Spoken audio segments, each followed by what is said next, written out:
మీ అందరికీ నా హృదయపూర్వక వందనాలు. చెమ్మగలిగిన దేవుని పిల్లారా, తిరిగి మళ్ళా శనివారం స్త్రీల కూడికగా కూడుకొని వాక్యాన్ని ధ్యానం చేసుకోవడానికి దేవుడు గత వారం నుంచి మిమ్మల్ని, మీ కుటుంబాన్ని, మమ్మల్ని, సంఘాన్ని, భూమి మీద ఉన్న ప్రతి బిడ్డని జ్ఞాపకం చేసుకొని ఈ దినం ఈ మాటలు వినటానికి, ఇలా కలుసుకొని అనేక విషయాల నిమిత్తం మాట్లాడుకోవడానికి, ప్రార్థన చేసుకోవడానికి ఊపిరిని జీవాన్ని ఇచ్చిన దేవుడికి, మన ప్రభు అయిన యేసుక్రీస్తు వారి నామంలో మన తండ్రి అయిన దేవుడికి శిరస్సు వంచి వందనాలు, స్తుతులు తెలియచేసుకుంటూ, జీవగలిగిన దేవుని పిల్లారా, మనము ఇవాళ ఒక క్రియను బట్టి ధ్యానం చేసుకుందాం. బైబిల్లో సత్యక్రియలు అనే దానికి చాలా ప్రాముఖ్యత ఉంది. దేవుని పిల్లారా, సత్యం అనగా వాక్యమును బట్టిన ఒక క్రియ అన్నాడు. ఆ క్రియల్లో ఒక క్రియను బట్టి ఇవాళ మనం ధ్యానం చేసుకుందాం. దేవుని పిల్లారా, అంటే సత్యక్రియలు అనేవి లేకపోతే పరలోకానికి చేరే అవకాశం లేదన్నట్టుగానే దేవుడు మాట్లాడుతున్నాడు. ఆ సత్యానికి సంబంధించిన క్రియ ఏంటి అనేది మనం ధ్యానం చేసుకోబోయే ముందు చిన్న ప్రార్థన చేసుకుందాం. పరిశుద్ధుడా, చెమ్మగలిగిన మా పరలోకపు తండ్రి, నాయనా నీ కృప కలిగిన నామానికి వందనాలు. నైనా బలహీనులము, అయోగ్యులమైనప్పటికీ వారమంతట్లో మా మాటల ద్వారా, క్రియల వలన, ఆలోచన వలన తప్పిపోయి పడుతూ లెగుస్తున్న మమ్మల్ని కృపతో జ్ఞాపకం చేసుకుని తండ్రి, కంటికి రెప్పలాగా కాపాడి మళ్ళీ ఈ శనివారం దినమున నీ పాద సన్నిధానంలో చేరినైనా నీ బంగారు పాదాల దగ్గర నీ స్తుతించడానికి, గణపరచడానికి, మహింపరచడానికి, నీ వాక్యాన్ని ధ్యానించుకోవడానికి మాకు ఇచ్చిన భాగ్యమును బట్టి నీకు వందనాలు చెల్లించుకుంటూ తండ్రి, కొద్ది మాటలు మేము ధ్యానించుకోబోతుండగా మాకు వినగలిగే చెవి, గ్రహించగలిగే హృదయం ఇచ్చి మీరు మహిమ పొందమని మరి చెప్తున్న నన్ను ఒక సాధనంగా, పనిముట్టుగా వాడుకొని మీరు మహిమ పొందమని మా రక్షకుడు నీ కుమారుడైన యేసయ్య పరిశుద్ధ నామములో ప్రార్థన అడుగుతున్నాము తండ్రి, ఆమేన్. జీవగలిగిన దేవుని పిల్లలారా, క్రియ, ఆ క్రియ అనేది సత్యానికి సంబంధించింది అయి ఉండాలా అని చెప్తున్నాడు. అంటే లోకంలో కూడా మనం చాలా పనులు చేస్తుంటాం దేవుని పిల్లారా. అంటే మనకు నచ్చిన పనులు, మనకిష్టమైన వాళ్ళకి, మనకు నచ్చిన పనులు మనకిష్టమైన వాళ్ళకి, మనకు పేరు రావాలని, మనకు ఘనత రావాలని, మనం మహింపరచబడాలని చెప్పేసి మనం కూడా క్రియలు చేస్తూ ఉంటాము. అవి మనకు సంబంధించినవి. కానీ దేవుడు అంటున్నాడు, జగతికి పునాది వేయబడక మునిపే ఈ క్రియ మీరు చెయ్యాలని, దానివల్ల దేవునికి మహిమ రావాలని చెప్పేసి ఈ సత్యానికి సంబంధించిన క్రియ మీరు చెయ్యాలని చెప్పేసి జీవగ్రంథంలో కొన్ని మాటలు రాయించాడు. ఏంటి ఆ క్రియ అనేది మొట్టమొదటిగా మనం చదువుకుంటే దేవుని పిల్లరా, ఎఫెసీయులకు రాసిన పత్రిక 2వ అధ్యాయము 10వ వచనంలో ఒక మాట రాయబడింది.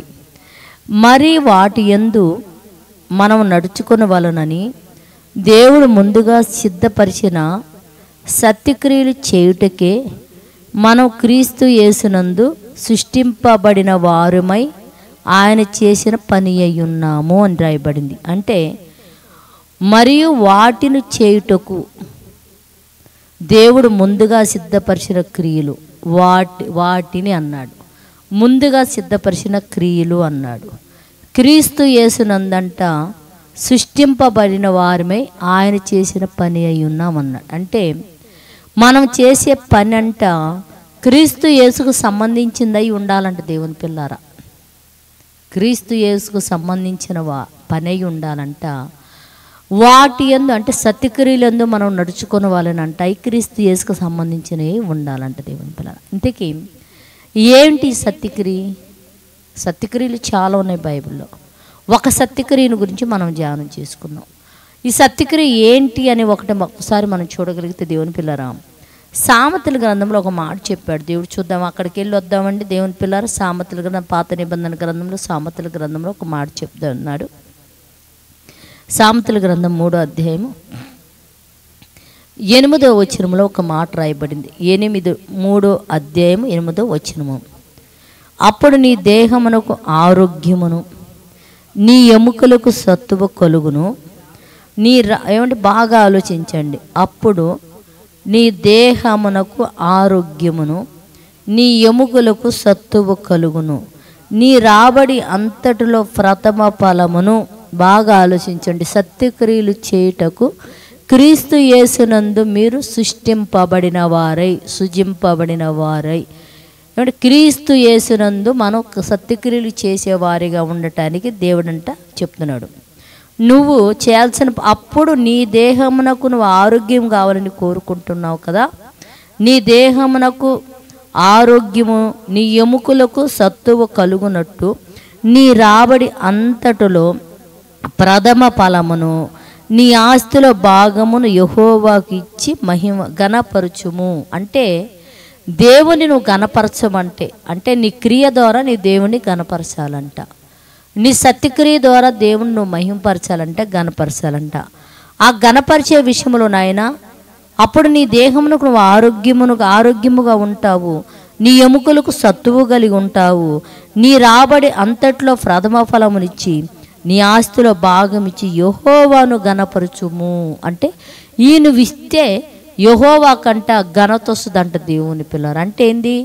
మన రాబడి అంతట్లో 10వ భాగము మన ఆస్తిలో భాగం ఇస్తే యెహోవాకి ఎలా మహిమ వచ్చింది? మనమేమనుకుంటాం? ఏంటండి, ఆ ఇస్తే సేవకులకు చక్కగా వాడేసుకుంటారు, హాయిగా తినేస్తారు, హాయిగా పండుకుంటారని మనం అనుకుంటాం. కానీ నువ్వు ఇస్తే యెహోవాను మహిమపరిచినట్టునైనా అప్పుడు కానీ నువ్వు ఇవ్వగలిగితే ఇదిగో నీ శరీరానికి ఆరోగ్యం వస్తుంది. అలాగనే నువ్వు ఇవ్వగలిగితే ఇదిగో నీ దేహమునకు ఎముకలు అతడి సత్తు వస్తుంది అంటాడు దేవుని. నిజంగా ఇలాంటి మాట్లాడినప్పుడు నిజమే ఏమో అనిపించింది. ఎందుకంటే మేము ఒక ప్రాంతంలో సేవ చేస్తూ ఉన్నప్పుడు నిజంగా చాలా పేద కుటుంబం, భార్య భర్తలు ఇద్దరు ఉంటారు, రక్షణ పొందారు, ప్రభువుని నమ్మారు. ఆమెకి ఈ మధ్య భయంకరమైన షుగర్ వచ్చిందని మీరు హాస్పిటల్కి వెళ్తారని చెప్పేసి ఆవిడ మాట్లాడుతూ అమ్మగారండి ఇట్లా షుగర్ వచ్చిందంటే ఆహా అన్న. చిన్న కుటుంబం అమ్మ, ఏదో బతికేస్తున్నామంటే. కానీ ఆమెకున్న గుణం ఏంటంటే ఆమెకు వచ్చే రాబడి అంతట్లో కొత్తగా ప్రభువుని నమ్ముకున్న 10వ వంతు తీసుకొచ్చి ఆవిడ ఇస్తూ ఉంటుంది మందిరంలో. అలా ఇవ్వటం వలన అక్కడ దేవుడి కార్యక్రమాలకి ఎన్నో ఆటంకాలు ఉంటాయి. ఆ కార్యక్రమాలకు దేవుని పిల్లారా చక్కబెట్టుకోవడానికి చేయటానికి మాకు ఒక అనుకూలత అనేది అక్కడ కలుగుతుంది. కొద్దిగా సంఘమైన చక్కగా వాళ్ళు ఇవ్వటం బట్టి అక్కడ కార్యక్రమాలని కొన్ని మేము జరిపించగలుగుతున్నాం. నిజంగా అన్నప్పుడు ఇట్లా వచ్చింది అమ్మగారంటే నన్ను నువ్వు ప్రార్థన చేసుకొని నేను కూడా చేద్దాము తగ్గిద్దిలే షుగర్ అని అన్నప్పుడు చక్కగా ఆమె ప్రార్థన చేసుకొని నేను ప్రార్థన చేసుకుంటా మరుసటి నెల వెళ్ళిందంట. మళ్ళీ చెకింగ్కి వెళ్ళినప్పుడు అందంట ట్యాబ్లెట్లు ఏం అవసరం లేదు, నీకు షుగర్ ఏం లేదని చెప్పారంట. ఆవిడ వచ్చి ఎంత సంతోషపడిందంటే అమ్మగారు ఇదేంటి షుగర్ తగ్గిపోవడం మీద ఆరోగ్యం రావటం ఏందని చెబుతుంది. అందుకనే దేవుడు ఇక్కడ ఏమని చెప్తున్నాడు? నీ దేహమునకు ఆరోగ్యము నీకు ఆరోగ్యం కావాలి కదా, నీ ఎముకలకు సత్తువు కావాలి కదా. నువ్వు ఆరోగ్యం సత్తువు కలగాలంటే నీ రాబడి అంతట్లో ప్రథమ ఫలం నీ ఆస్తులు నాకు బాగా ఇచ్చి నన్ను నువ్వు గణపరచవలను. ఇది చేయటానికే కదా, ముందుగా ఈ సత్యక్రియ చేయటానికే కదా క్రీస్తు యేసునందు నేను సృష్టించింది నేనని చెప్తుంది దేవుని పిల్లరా. ఇవాళ చాలామందికి ఉన్న దౌర్భాగ్య స్థితి ఏంటో తెలుసా? ఎందుకు ఇవ్వాల మా సంపాదనలో, మేమెందుకు తీసుకొచ్చి మందిరంలో ఇవ్వాలని చెప్పేసి ఇలా మాట్లాడే వాళ్ళు కూడా లేకపోలేదు దేవుని పిల్లరా. ఇట్టి వారిని బట్టే దేవుడు గలతీ పత్రికలో కూడా ఇంకో కొత్త నిబంధన గ్రంథంలో, అవి పాత నిబంధన గ్రంథంలో కదండి అటు చెప్పింది, కొత్త నిబంధన గ్రంథంలో ఏమున్నాయని చాలామంది అజ్ఞానంగా దీని గురించి మాట్లాడుతూ దేవుని పిల్లరా దేవుడు చేయమన్న సత్యక్రియలను కూడా చేయకుండా చాలామంది సేవకులు కూడా ఇలాంటి వారిని మూర్ఖంగా ఉండే వారిని అజ్ఞానంలోకి మూర్ఖత్వంలోకి తీసుకెళ్ళిపోతున్నాడని కూడా మనం నమ్మాలి. ఇక్కడ మనం చూడగలిగితే గలతీలకు రాసిన పత్రిక 6వ అధ్యాయం 6వ వచనంలో ఒక మాట రాయబడింది దేవుని పిల్లరా. వాక్య ఉపదేశము పొందువాడు ఉపదేశించువానికి మంచి పదార్థములన్నిటిలో భాగము ఇయ్యవలెను. ఇక్కడ రాయబడింది దేవుని పిల్లారా. అంటే వాక్య ఉపదేశము ఇనువాడు అంటే సంఘానికి వస్తున్న ప్రతి కుటుంబం ప్రతి బిడ్డ కూడా వాక్య ఉపదేశము ఇనువారంట. మరి చెప్పువానికి ఏమండి, వినువారనగా ప్రజలు, చెప్పువానికంట వారి పదార్థములలో మంచి పదార్థములు అన్నిటిలోనంట దేవుని పిల్లరా భాగం ఇవ్వాలను అని రాయబడింది అనమాట. మరి దీన్ని ఏమందాం దేవుని పిల్లరా? భాగము మీరు ఇయ్యాల అని, మీరు భాగం కంపల్సరిగా ఇయ్యాల్సిందే, నువ్వు తేవాల్సిందని ఖచ్చితంగా చెప్తూ కింద ఒక మాట చెప్తున్నాడు. ఏలయనగా ఇక్కడ చెప్తున్నాడు ఏమని? ఏలయనగా ఇక్కడ పైనుంచి మనం ధ్యానం చేస్తే మంచి పదార్థముల భాగం ఇవ్వవలను, మోసపోకుడి, దేవుడు ఎక్కిరింపబడు. అంటే ఏంటంటే నువ్వు మోసం చేసినంత వాటి వలన ఎవరి మాటలనే విని నేను ఎందుకు ఇవ్వాలని నువ్వు అనుకున్న ఎడల దేవుడేమో ఎక్కిరింపబడ్డు, దేవుడికి తక్కువేం అవ్వదు. ఇక్కడ అదే చెప్తున్నాడు. మోసపోకుడి, దేవుడు ఎక్కిరింపబడడు. మనుషుడు ఏది ఇత్తునో ఆ పంటనే కోయిను కదా. అంటే నువ్వు ఏదైతే ఇత్తుతావో నువ్వు ఆ పంటనే కోస్తావు. నువ్వు గుర్తుపెట్టుకో, అది నేనేం ఎక్కిరించబడను. నువ్వు ఏ పంట కోస్తావు, ఏ ఇత్తనాలు ఎత్తుతావు ఆ పంటే కోస్తావని చెప్పి ఇక్కడ చెప్తున్నాడు. ఏలయనగా తన శరీరేచ్ఛలను బట్టి ఇత్తువాడు. శరీరేచ్ఛలు అంటే దేవుని పిల్లలారా, ఎంత సంపాదించుకున్న దేవుడికి ఇవ్వాల్సిన ప్రతిఫలం ఆ సత్యక్రియ చేయక నీ శరీరానికి దాన్ని ఇత్తుకున్నావు అంటుకో దేవుని పిల్లలారా, క్షయమైపోయే పంట అంటే దేనికి పంట పనికిరాని పంట, విడిచిపెట్టాల్సిన పంటను నువ్వు కోసుకుంటావు అని మళ్ళా చెప్తున్నాడు. కానీ ఆత్మను బట్టి ఇత్తువాడు అంటే అన్నిటిలో మంచి పదార్థములు అన్నిటిలో ఎవరైతే భాగం ఇస్తాడో, భాగం ఇచ్చి యెహోవాని మహిమపరుస్తారో, ఘనపరుస్తాడో అట్టివాడంట ఆత్మ బట్టి ఇట్టువాడు నిత్య జీవం అనే పంట కోయును. మనము మేలు చేయుట యందు ఇసుకక, అంటే సత్యక్రియ చేసే విషయంలో ఇసుకక, మేలు చేయుట యందు ఇసుకక యుందుము, అలయక మేలు చేయుదుము. తగిన కాలమందు మనం పంట కోసుకుంటాము. కాబట్టి మనము సమయము దొరికిన కొలది అందరి ఎడల విశేషముగా నిచ్చి మరి విశ్వాస గృహానికి చేరిన వారి ఎడల మేలు చేయుదుము. అంటే ఒక మంచి సత్యక్రియ చేద్దాము. విశ్వాస గృహముకు చేరిన వారి ఎడల సత్యక్రియ చేద్దాము అన్నాడు. అంటే నువ్వు ఈ మేలు చేయటం వలన, ఈ సత్యక్రియ చేయటం వలన, ఆత్మను బట్టి ఇత్తడం వలన, అన్ని పదార్థాల్లో మేలైనది ఉపదేశించే వారికి నువ్వు ఇవ్వటం వలన మరి నీకు లాభం ఏంటి, నాకు లాభం ఏంటి అని చెప్పేసి దేవుని పిల్లరా మనం ఇలా ఆలోచిస్తాం. మనకి నిజంగా అలా చేయటం వలన ఎంత లాభం మనకుందో ఒకసారి మనం చూడగలిగితే దేవుని పిల్లరా, ఒకసారి ఫిలిప్పీయులకు రాసిన పత్రిక 3వ అధ్యాయము 20వ వచనములో ఒక మాట రాయబడింది. ఫిలిప్పీయులకు రాసిన పత్రిక 3వ అధ్యాయం 20వ వచనములో ఏమి రాశాడంటే, మన పౌరుషితి పరలోకములో ఉంది. అంటే ఇక్కడ ఏం చెప్తున్నాడు, ఆత్మను బట్టి నువ్వు ఇత్తడం వలన, సత్యక్రియ చేయటం వలన నీ రాబడి అంతట్లో యెహోవాకు మొదట భాగం, నీ ఆస్తుల భాగం ఇచ్చి ఇవ్వటం వలన, ఆయనకు మహిమ రావటం వలన, నీకు ఉపదేశించే వారికి అన్నిటిలో ప్రథమ ఫలమును ఇవ్వటం వలన ఇక్కడ ఏం చెప్తానంటే నీ పౌరుషితి నాయన పరలోకములో ఉన్నది. నువ్వు దానికోసం భూమి మీద ఉండే సత్యక్రియ చేసి పెట్టుబడి పెడుతున్నావు. నువ్వు అక్కడ దాచుకుంటున్నావు, నీ ఫలం ఏం ఊరుకునే పడట్లేదు. అందుకని నీ పౌరుషితి పరలోకములో ఉన్నది కనుక అక్కడ నుండి మన రక్షకుడానికి, మన ప్రభు అయిన యేసుక్రీస్తు అనే రక్షకుడు నిమిత్తం కనిపెట్టుకొని మనము ఉన్నాము.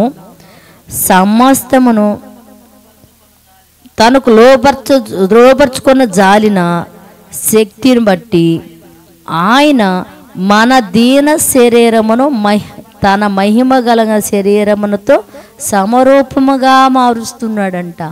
అంటే నీవు ఈ సత్యక్రియ చేయటం వలన ఈయన దీన శరీరాన్ని అంట ఆయన మహిమ కలిగిన శరీరానికి సమరూపంగా మార్చేస్తున్నాడంట. ఎందుకు అంటే ముందుగా నియమించిన సత్యక్రియ నువ్వు చేయటం వలన, ముఖ్యంగా విశ్వాస గృహము చేరిన వారి ఎడల నువ్వు ఆత్మను బట్టి ఇత్తడం వలన, నీ ఆస్తిలో నీ రాబడి అంతట్లోనూ 10వ భాగం ఇవ్వటం వలన, నీకు ఉపదేశం చేయువారికి నీ అన్నిటిలో మంచి పదార్థం అన్నిటిలో ఆయనకు భాగం ఇవ్వటం వలన ఏమవుతుందో తెలుసా దేవుని పిల్లరా, ఈ దీన శరీరాన్ని అంట మహానుభావుడైన యేసుక్రీస్తు అనే రక్షకుడు మహిమ కలిగిన శరీరం కాదు, తనకు సమాన రూపము, అంటే యేసుక్రీస్తు వారితో సమాన రూపముగానంట ఈ శరీరాన్ని నేను మార్చడానికే మిమ్మల్ని ఈ సత్యక్రియ చేయమని దేవుడు మనలందరిని అడుగుతున్నాడు దేవుని పిల్లరా.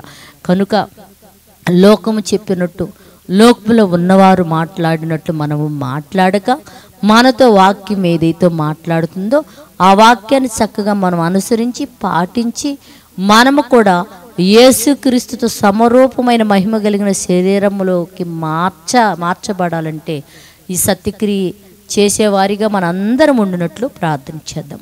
పరిశుద్ధుడా, జీవము కలిగిన మా పరలోకపు తండ్రి, నాయనాని కృప కలిగిన నామానికి వందనాలు తండ్రి. ముందుగా వాటిని చేటు కంటే క్రీస్తు యేసునందు సత్క్రియ చేయడానికి మేము సృష్టింపబడిన వారిమని ఇదిగో తండ్రి సామెతల గ్రంథంలో చెప్పినట్టు నా తండ్రి నైనా ఇదిగోనైనా 3వ అధ్యాయం అయ్యా ఇదిగో 7-8 వచనాలు మా రాబడి అంతట్లో మేము ఆరోగ్యంగా ఉండునట్లు, మా ఎముకలకు సత్తువ కలుగునట్టు మా రాబడి అంతట్లో 10వ భాగం మా ఆస్తులో భాగమేమని అడుగుతున్నాము నా తండ్రినైనా. ఇదిగో నా తండ్రి నీ కృపను బట్టి అలా చేయగలిగే భాగ్యమే నా తండ్రినైనా. మాకు ఉపదేశము చేయువారికినైనా అన్నిటిలో నా తండ్రి శ్రేష్టమైన పదార్థం అన్నిటిలో వారికి భాగం ఇచ్చే భాగ్యం మాకు ఇమ్మని అడుగుతున్నాము నైనా. ఇదిగో తండ్రి విశ్వాస గృహము చేరిన వాడి ప్రేమ కలిగిన నా తండ్రి నైనా వారికి ఇసుకక నా తండ్రి నైనా అయా ఆదిత్యం ఇవ్వగలిగే స్థితిని మాకు ఏమని అడుగుతున్నాము తండ్రి. అట్టి స్థితి అంతటి క్రియలు మేము కలిగి క్రీస్తు రూపంలోకి మేము మారుండ్ల కృప చూపమని అడుగుతున్నాము నా తండ్రి. వీటిని వ్యతిరేకిస్తూ అవమానంగా మాట్లాడుతూ ఎంతమంది అయితే ఉన్నారు తండ్రి, అట్టి బిడ్డలు మీరు కనికరించి వారు కూడా ఈ క్రియలు చేసేవారిగా మీరు మార్చమని అడుగుతుంది అయినా. ఈ మాటలు ఎంతమంది అంటే విన్నారో వారిని వారి కుటుంబాలు మీరు ఆశీర్వదించినైనా, లేమి తీసివేసి సమృద్ధిలోకి బిడ్డలను తీసుకురమ్మని అడుగుతున్నైనా. మా దేశాన్ని మా దేశంలో ఉన్న ప్రతి బిడ్డకి మారు మనసు రక్షణ ఇచ్చి తండ్రినైనా ఇదిగో రాబడి విషయంలో, చదువుల్లో, ఉద్యోగాల్లో, వ్యాపారాల్లో, కంపెనీలు వచ్చే విషయంలో తండ్రి మా దేశానికి అభివృద్ధి తెచ్చామని అడుగుతున్నాము నైనా. ఎలాంటి రోగాలు వ్యాధులు నా తండ్రి మా దేశాన్ని ముట్టకుండా మీ రక్షణ కంచి వేతండి. భూమి మీద ఉన్న ప్రతి బిడ్డకు మారు మనసు రక్షించి కాపాడమని అడుగుతుందండి. ఎంతమంది అయితే నైనా నా ఛానల్ మీరు సబ్స్క్రైబ్ చేసుకొని చూస్తున్నారు వారి కుటుంబాలు మీరు ఆశీర్వదించి నీ కృపలో వర్ధలు చేసి సమస్త అవసరాలు తీర్చి మీరు మహిమ పొందమని మా రక్షకుడు నీ కుమారుడైన యేసుక్రీస్తు వారి నామములో ప్రార్థన అడుగుతున్నాము తండ్రి, ఆమెన్. మరి ఎవరైతే ఇంకా నా ఛానల్ మీరు మరి సబ్స్క్రైబ్ చేసుకోలేదో జూడి తసీజర్ నా ఛానల్ మీరు సబ్స్క్రైబ్ చేసుకొని మీరు చూడండి. అనేక మందికి దీన్ని సబ్స్క్రైబ్ చేసుకోమని చెప్పమని మరి బ్రతిమలాడుతూ ఈ మనవులన్నీ కూడా మరి మా రక్షకుడు నీ కుమారుడు యేసుక్రీస్తు వారి నామములో మీకు మళ్ళా మనవి చేస్తున్నాం. మీ అందరికీ నా వందనాలండి.